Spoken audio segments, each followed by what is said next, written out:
30 सालों में ये सबसे ज्यादा वोटिंग परसेंटेज हुआ है फर्स्ट चरण के चुनाव में, ये क्या दर्शा रहा है सर?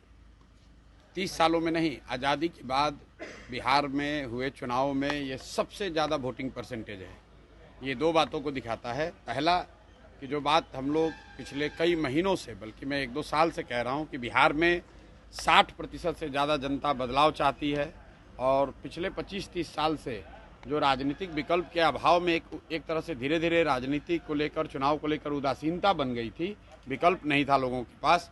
अब जनसुराज के आने से उनको एक नया विकल्प मिला है और बढ़ा हुआ जो वोटिंग परसेंटेज है वो दो बातों को दिखाता है। एक कि लोगों को एक नए विकल्प को देखकर उत्साह रहा है और बड़े पैमाने पर वोटिंग हुई है, बदलाव के लिए वोटिंग हुई है।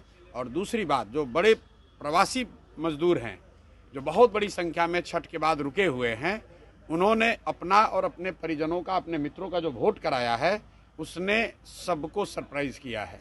और जितने लोग ये बैठे हुए थे कि महिलाओं को 10,000 पैसा मिल गया और उसी से हम लोग जीत जाएंगे, इन चुनाव में महिलाएं तो हैं ही, लेकिन महिलाओं से बढ़कर प्रवासी मजदूर एक्स फैक्टर है। इस चुनाव का एक्स फैक्टर प्रवासी मजदूर हैं।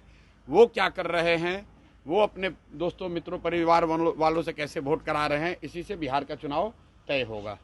आप मुझे जितने पत्रकार लोग हैं ये बताइए कि किसी मीडिया चैनल ने, किसी पत्रकार ने, किसी राजनीतिक विशेषज्ञ ने, किसी पार्टी ने अगर ये कहा हो, किसी नेता ने कहा हो कि बिहार में इस बार अप्रत्याशित वोटिंग होने वाली है? किसी ने नहीं कहा है। और ऐसा नहीं है कि महिलाओं का वोटिंग ज़्यादा हुआ है। पहली बार बिहार में युवाओं की वोटिंग सबसे ज़्यादा हुई है। सबसे ज़्यादा एग्रेसिव होकर युवा वोट किया है। तो अगर युवा वोट कर रहा है तो अपने भविष्य के लिए वोट कर रहा है, बिहार में बदलाव के लिए वोट कर रहा है, बेहतरी के लिए वोट कर रहा है। स्टेटस को के लिए इतना बड़ा वोट पड़ना यूजुअली संभव नहीं है। 1-2 अपवाद हो सकते हैं, लेकिन जहां कहीं भी पिछले 20 वर्ष में इस तरह से बढ़ चढ़कर वोटिंग हुई है, वहां इनकम्बेंट पार्टियों को, सरकार को खामियाजा भुगतना पड़ा है।